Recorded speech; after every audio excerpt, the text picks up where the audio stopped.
Pour ce Zoom, mon invité est auteur, journaliste et docteur d'État en sciences politiques, Philippe Vigier. Bonjour. Bonjour. Philippe Vigier, vous êtes très connu du monde national, patriote. Vous êtes un écrivain qui a des décennies devant lui d'ouvrages consacrés à l'histoire des droites nationales et nationalistes. C'est exact. Donc j'en ai écrit quelques-uns, certains avec quelqu'un que vous connaissez bien, Francis Bergeron. Et pas quelques autres aussi? Pas que Francis Bergeron? Avant tout Francis Bergeron, et un autre avec quelqu'un que vous connaissez aussi, Anne Le Pape. Voilà, Anne Le Pape, qu'on salue, qui est journaliste au quotidien présent. Et dans votre intérêt marqué donc pour les parcours atypiques ou originaux, vous avez choisi de vous intéresser à une personnalité oubliée que je ne connaissais pas, ou très peu, qui est Jean Fontenoy, écrivain, journaliste, mais alors dont la vie donne le tournis, on va quand même en parler, adepte du surréalisme, pro-communiste, croix de feu, PPF avec Doriot, collaborationniste. Dans votre introduction, vous dites que Fontenoy peut être légitimement comparé à Malraux. Comparaison n'est pas raison. C'est votre aventurier, journaliste et écrivain. Lui, il est quasi inconnu. C'est vrai, mais enfin, certains l'ont qualifié de Malraux fasciste, mais c'est quand même un personnage qui certains ont quand même eu en tête, et je pense à quelqu'un en particulier, un membre de l'Académie française actuelle, Dominique Fernandez. Et c'est vrai, quand j'ai vu cette phrase qui m'a particulièrement intéressé, pour montrer que Fontenoy pourrait être oublié et quand même quelqu'un d'important, le baroudeur Fontenoy, je cite, la citation exacte, avoisine Malraux par le talent et le distance par le panache. Alors, on va prendre les choses par le début. Quand on s'intéresse à Jean Fontenoy, d'ailleurs, comment vous tombez sur Jean Fontenoy? Toute une histoire. Vous avez bien voulu préciser que j'étais docteur en sciences politiques et je faisais des recherches pour ma thèse sur l'histoire du syndicalisme. Histoire du syndicalisme, les syndicats marginaux, c'est-à-dire les syndicats qui préfèrent le drapeau tricolore au drapeau rouge. Je suis tombé dans les 44 tomes, ça doit être un signe du destin, du Métron, le dictionnaire biographique du mouvement ouvrier. Je suis tombé sur une petite fiche relative à Jean Fontenoy. J'ai été intrigué et... Est-ce qu'on peut parler de miracle? Je fréquentais beaucoup à l'époque pour garnir mes bibliothèques les puces de Vanves. Je suis tombé sur quasiment l'intégralité de l'œuvre de Fontenoy, et même pas chez un bouquiniste, mais chez un broc assez courant. Alors, là, c'est la seconde question, c'est qu'une fois qu'on s'intéresse à un personnage qui est passé dans l'oubli, la grande difficulté, c'est bien évidemment de trouver des sources. Comment vous avez fait? Donc, vous me dites, vous avez trouvé l'intégrale de ses écrits ou de ses publications. C'est une matière importante, bien sûr, quand on a été journaliste. Et est-ce que vous avez eu la possibilité, dans votre quête de renseignements sur Fontenoy, d'approcher ses proches? Parce que quand vous avez fait cet ouvrage, il faut le dire, puisque là, c'est une réédition. Quand vous avez fait cet ouvrage, Internet n'existait pas. Aujourd'hui, Internet, on a quand même beaucoup d'informations. Là, à l'époque, bien évidemment, il n'y avait pas cela. Donc, c'était les bibliothèques, les sources, c'était les bibliothèques, les livres déjà écrits, il n'y en avait pas. Et puis, les proches. Les proches, et puis c'était un journaliste, et un grand journaliste, donc rechercher toutes les collaborations, les journaux où il avait écrit, et puis aussi des recherches de manuscrits avec des bizarreries. Notamment, il avait un ami, Lucien Combel, qu'il appelait toujours cher docteur. Et je trouvais chez un marchand d'autographes que, naturellement, pour faire monter la cote, le cher docteur, c'était Louis-Ferdinand Céline, mais pas du tout, c'était pas du tout Louis-Ferdinand Céline. Est-ce que vous avez rencontré ses proches? Est-ce que vous avez eu cette possibilité? Les proches, non. J'ai rencontré quelques personnes qui l'avaient approché. Les personnes qui l'avaient approché, ses proches, non, parce que les proches, je n'en ai pas trouvé, à vrai dire. Mais j'ai trouvé des journalistes qui l'avaient connu, Pierre Monnier notamment, qui l'avait connu à l'Insurgé, qui était un peu un brûlot nationaliste dirigé par Thierry Maulnier avant-guerre, François Brignot, tout jeune journaliste qui venait de rencontrer Robert Brasillac, a rencontré Jean Fontenoy. Il l'a même rencontré la première fois au café où Jaurès avait été assassiné. Et puis Saint-Loup, l'écrivain Saint-Loup également, qu'il l'avait rencontré. Voilà, Jean Fontenoy qui meurt en 1945. 1945, mai 45 même, ou 28 avril 45 exactement. On reviendra là-dessus, mais pour bien expliquer les choses, vous dites que chez Fontenoy, l'aventure se traduit par une soif d'action, et comme l'aventure guerrière, il y a aussi l'aventure journalistique et l'aventure littéraire. On va s'intéresser tout d'abord à l'aventure guerrière. Elle s'est exprimée sur 3 fronts et sous 3 uniformes de nationalités différentes. Alors là, ça mérite encore une explication. Alors on va commencer par l'uniforme français, parce que il est né en 1899, donc né en 1899, mais il ne va pas être mobilisé, il devance l'appel, et on tombe déjà chez le Fontenoy bizarre, c'est parce qu'il avait des opinions anarchisantes, mais il devance l'appel et il s'engage en 1918 pour faire un peu comme un ami qui sera un grand nom de chez Gallimard, Brice Parrain. Donc, mais tout de suite, même s'il a des idées d'extrême gauche, un peu pour simplifier, eh bien, il sera tout à fait apte au commandement, et même un brillant combattant, vu qu'il sortira avec je ne me trompe pas, Croix de la valeur militaire. Non, ça c'est l'uniforme français, il en reste 2 autres. 2 autres, alors le second est beaucoup plus rare, si l'on peut dire, alors que nous sommes à hiver 1939, la plupart des Français portent l'uniforme de l'armée française, mais lui, il aime bien aussi un peu un côté m'as-tu vu, se balade dans les rues de Paris avec un uniforme de l'armée finlandaise. Parce que l'URSS vient d'envahir la Finlande unie derrière le maréchal Mannerheim, et elle a levé une légion de volontaires. Ces volontaires sont avant tout scandinaves, et à peu près 10 000 personnes, 8 à 10 000 volontaires, donc des Scandinaves avant tout, quelques Britanniques quand même, allez, peut-être une centaine, 200 Britanniques, un Français, il y en a peut-être d'autres, mais j'en ai pas trouvé trace dans aucun livre, eh bien Jean Fontenoy, qui va être lieutenant d'infanterie d'assaut sur ski, parce qu'il n'y est pas en tant que correspondant de guerre, hein, il y est en tant que militaire, en tant que lieutenant d'infanterie. Donc un Français en tenue de militaire française, tout va bien. Voilà. Tenue militaire finlandaise, là c'est déjà plus atypique. Et ensuite c'était un combat contre les bolcheviks avec les Finlandais. Il a voulu continuer le combat contre les bolcheviks dans le cadre de la Légion des volontaires français, quand l'Allemagne a envahi l'URSS en juin 1941, avec aussi des aventures un peu curieuses en portant l'uniforme allemand. Alors, quand on voit cette aventure guerrière, on se dit qu'on voit déjà un homme au profil incroyable. Il débute comme anarchiste, comme adepte du surréalisme, je l'ai dit aussi. Et là, il finit en 41, c'est-à-dire à l'âge de 55 ans, à la LVF, à la Légion des volontaires français, la LVF, collaborationniste. C'est vrai. Comment se fait ce parcours? C'est une évolution intellectuelle, logique, ou c'est par un coup? Il a même adhéré au Parti communiste en 1921, lors de la scission du Parti socialiste, de la SFIO. Mais cette évolution s'est faite parce qu'il a été engagé par Havas comme correspondant, comme chargé de monter l'agence de presse Havas à Moscou. Et ça nous amène à l'année 1924. 1924, c'est lui, Havas, parce qu'il a appris le russe, il parle le russe, il parle chinois, il a fait les langues orientales, et donc il est en Russie, avec des idées d'extrême gauche. Toujours, je situe l'époque, 1924. Ami de Maïakovski, le grand poète futuriste russe, mais tout de suite, c'est quelqu'un d'une famille relativement pauvre, qui habitait les plaines de Brie.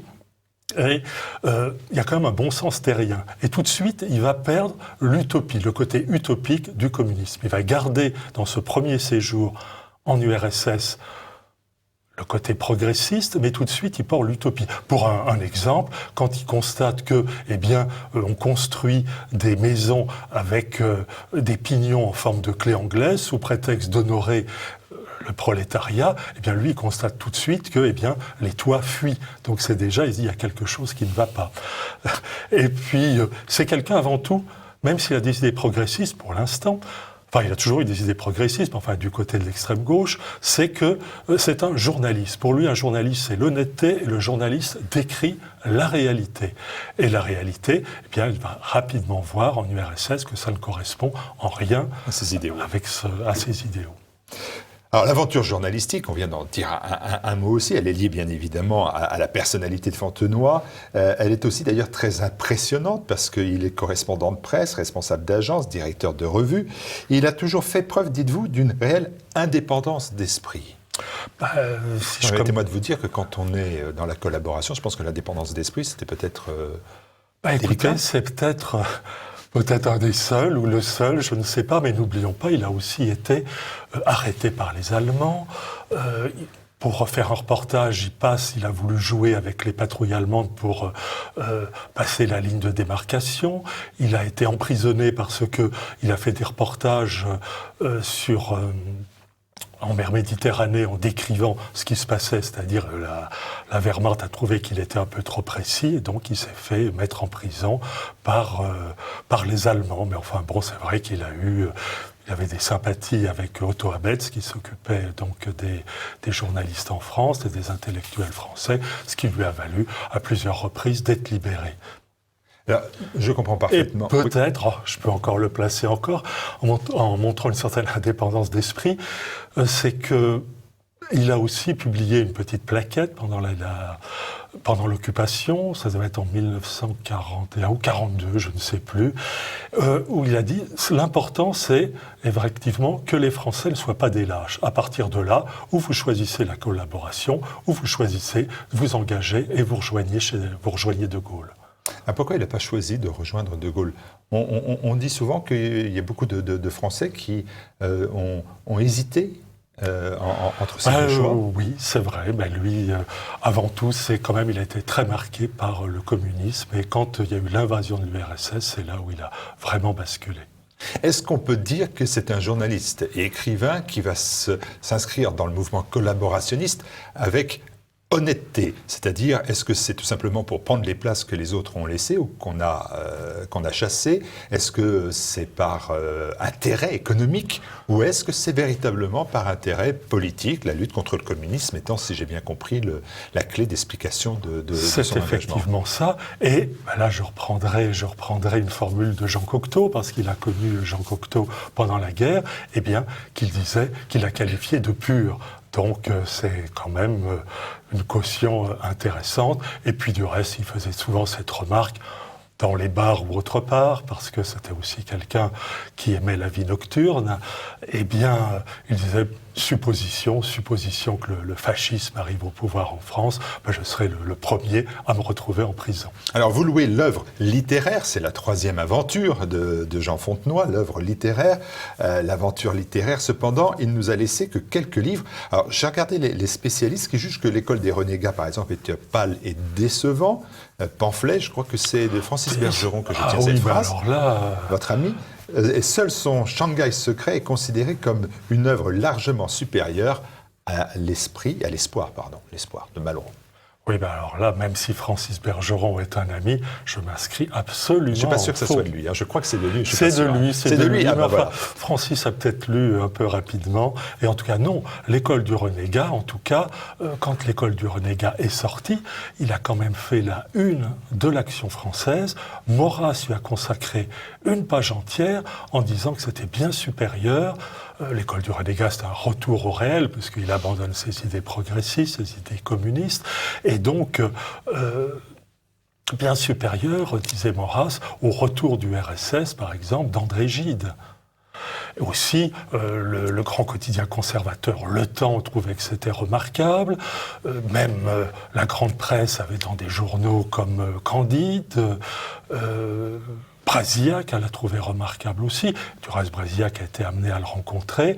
Et quand Brasillac a écrit notre avant-guerre, eh bien, il décrit Fontenoy comme le personnage le plus incroyable qu'il ait jamais rencontré. Fontenoy peut-il être résumé en termes d'intellectuel à fasciste, épris d'action, certes, ou personnage de roman? On peut dire que les deux. Personnage de roman, il a marqué des gens comme Brice Parrain, je l'ai dit, mais aussi d'autres écrivains un peu moins connus, mais qui ont marqué un parcours aussi atypique. Alors, vous ne le cachez pas, mais il faut quand même bien le dire, c'est pas non plus un saint, par son engagement politique, bien évidemment, mais aussi par ses choix de vie. Il a choisi le camp du mal, mais il n'a pas fait non plus des choix de vie remarquables. Alors, il est l'homme couvert de femmes à Ladrieux, semble-t-il, et ça ne peut pas être un grave reproche à l'époque, et l'homme aussi à la recherche des paradis artificiels. Ça nous amène à son séjour en Chine, après la réussite qu'il a eue pour l'implantation d'Havas. Quand nous sommes là en 1927, c'est l'agitation en Chine, l'agitation nationaliste, les seigneurs de la guerre, et Havas l'envoie là-bas pour effectivement implanter là aussi Havas par rapport à Reuters et à Société de Presse. Et très vite, Fontenoy a des liens avec l'agence de presse du Kuomintang, le Kuomintang avec à la tête duquel se trouve Chiang Kai-shek, et donc il va implanter Havas à Shanghai. Et là, effectivement, il va s'adonner à... Il tombe sous tous les charmes de la ville, déjà à l'époque. Absolument. Et tous les charmes, ce sont compris les plus permissifs. Exactement, n'ayons pas peur... disons que c'est un alcoolique et un drogué. Alors là, oui, mais alcoolique, il a une telle capacité de tenir. C'est parce que quand on dit un alcoolique, c'est quand même assez...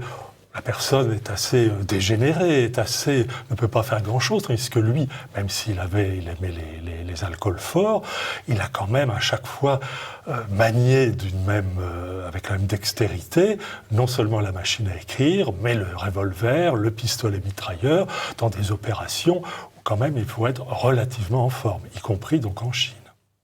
Comment meurt-il? Mystérieusement. Mystérieusement, si on veut en rajouter un peu, en réalité, il disparaît. La biographie officielle, c'est qu'il disparaît à Berlin en 1945. À partir de là, disparaître, il y a différentes hypothèses. La plus banale, c'est disparaître sous les bombardements. Non. Certains disent que il a pris un revolver et qu'il s'est battu, mais sans uniforme. Il n'a jamais, contrairement à certaines erreurs que j'ai pu constater, y compris dans la Pléiade, à propos de Cocteau, comme quoi Fontenoy était mort sous l'uniforme allemand, donc à Berlin. Non, c'est faux. Alors peut-être qu'il a saisi un revolver, mais je n'y crois pas. L'hypothèse la plus courante, et la meilleure, et la plus vraisemblable, c'est qu'il se soit suicidé à Berlin, donc en 1945, alors que les Russes envahissaient Berlin. Alors, j'ai dit qu'il y a quand même eu, après-guerre, accouru le bruit que, il n'était pas mort, et notamment sa femme, pas sa femme, mais plutôt qui elle est morte avant, hélas, mais sa mère fréquentait la librairie d'Henri Coston parce qu'elle pensait peut-être avoir des nouvelles de Jean. Ça a duré jusqu'en 1954, mais parce que certains disaient qu'il avait réussi à retourner en Chine, à se fondre dans la Chine, dans l'Extrême-Orient. Voilà. Vous avez toujours été attiré par les renégats, finalement, les réprouvés aux incroyables et scandaleux destins. Fontenoy, par exemple, s'est donné la mort, vous l'avez dit, face aux troupes soviétiques. Vous avez écrit aussi de remarquables et historiques droites nationalistes dans la rue. Comment regardez-vous, non pas la réhabilitation, mais le regain d'intérêt pour des écrivains qui ont fait des choix de ce camp national, dans le plus large sens, Fontenoy étant sûrement là aussi un élément atypique, mais que je ne rapprocherai pas forcément de Barrès à Maurras, en passant par beaucoup d'autres. Aujourd'hui, il y a un regain. Vous avez été souvent seul à les défendre ou à en parler. Et aujourd'hui, on avait enlevé tous ces écrivains des livres de poche, ils réapparaissent, les bouquinistes les vendent à vil prix parce qu'on cherche à les avoir. Ça vous fait plaisir ou vous dites que vous avez gagné un peu?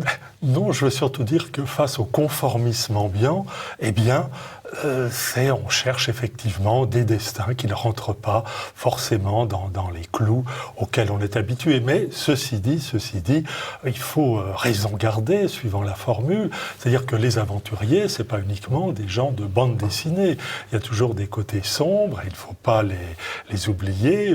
Vous l'évoquiez avec la drogue. Certains disent, et je pense que c'est vrai que c'est lui qui fournissait en drogue Cocteau et Jean Marais pendant l'occupation.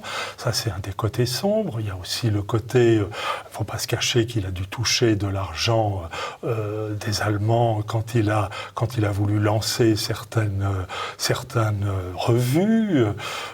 C'est des choses comme ça qu'il faut savoir. Ou quand il a été avec Eugène Deloncle au sein du mouvement social révolutionnaire, il y a quand même eu des choses un peu, des attentats, des choses de cet ordre. Donc, il faut garder raison, même si c'est vrai qu'il a un côté marquant, et le côté marquant, vous avez dû le relever, c'est qu'il apparaît dans le Lotus Bleu.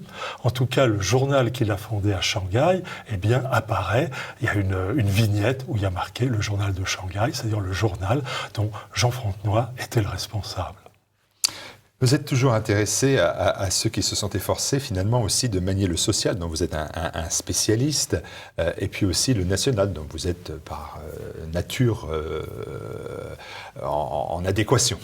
Est-ce qu'on peut rapprocher national et social sans tomber, sans aboutir à l'idéologie totalitaire qui porte ce nom et qui est matrice, dont la matrice est avec le communisme, les deux forces totalitaires du XXe siècle, pardon. Ça me paraît évident, car le premier parti en France, je parle de la France, qui portait le nom de Parti socialiste national, c'est le premier parti, et donc ça nous ramène à l'année 1904, si ma mémoire est bonne, et donc c'était le prélude des syndicats jaunes de Pietri qui prônait au sein des syndicats l'association Capital-Travail, et qu'un peu un ancêtre de l'idéologie gaulliste. Et puis aussi, le social et le national, je me suis intéressé aux royalistes socialistes qui ont surgi, c'est la première opposition nationale qui a surgi en novembre, vous vous rendez compte, novembre 1944, c'était à la fois des gens qui étaient sociaux, nationaux, et qui du reste se réclamaient de Barrès aussi, Barrès qui a eu des obsèques nationales, lui aussi, Barrès, dans le programme de Nancy, qu'il avait publié avant-guerre en étant député, ou avant d'être député, il se réclamait du social et du national. Et du reste, je me place dans le cadre français, qui bien sûr n'a rien à voir avec le cadre allemand. Et où est-ce qu'on peut trouver les ouvrages de Jean Fontenoy? Parce qu'on ne peut pas faire tous les puces de la porte de Vanves à Paris ou près de Paris, et pas sûr qu'on les trouve. Donc, est-ce qu'il faut continuer à aller voir les bouquinistes, ou est-ce qu'on peut trouver des ouvrages de Jean Fontenoy réédités aujourd'hui? Aucun n'a été réédité aujourd'hui, mais vous évoquiez Internet, et on trouve à un certain prix, je dois dire maintenant, des ouvrages de Jean Fontenoy. Et Shanghai Secret notamment, qui est vraiment son maître livre. Donc Shanghai Secret, pour tous les éditeurs, prenez-vous en main et reproduisez ces ouvrages, qu'on puisse se faire un sentiment définitif. Mais sinon, on regardera votre biographie, qui est faite avec beaucoup de sérieux, beaucoup d'honnêteté aussi, puisque vous ne cachez pas, comme vous le dites, les côtés sombres d'un personnage qui finalement quand même donne bel et bien le tournis. Merci Philippe Vigier. Merci.